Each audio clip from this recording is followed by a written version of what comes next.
entitled Neighbor Thinks She Owns a Public Path. This started about 5 or 6 years ago, when we moved into a house with a fairly long driveway. The neighbors next to us were decent enough, but the house opposite us, who I will refer to as E, ended up being a nightmare. We have 2 cars, one being a sedan, the other being a small hatchback.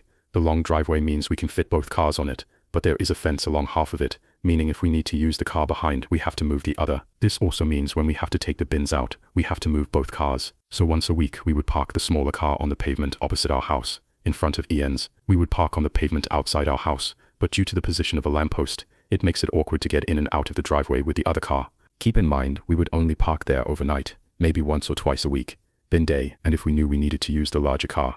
Eventually I got the use of a work car, so that would be parked on the opposite side every other week. When we first moved in, she kept yelling from across the road about how we were parking on her land, and that we needed to stop. We checked, and it's a public pavement, so anyone is allowed to park there. She called the police, saying we were illegally parking. The police did turn up, but just went away once they realized we weren't doing anything wrong. She had multiple cameras set up, looking at our house, then called the police again when we set up one, looking at our driveway after the sedan was keyed. We assumed it was her, but had no proof. She set up 2 loads of cement blocks and wooden pallet. The council told her to remove them by the end of the week. She didn't remove them until the police told her she had to move them a month later. She started reversing into her driveway by deliberately going up onto the grass verge, destroying it, while shining high beams into our living room.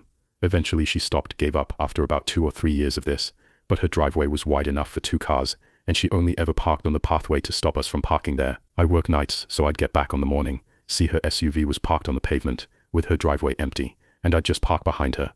Thankfully we've since moved out of that house, after some issues with the landlord.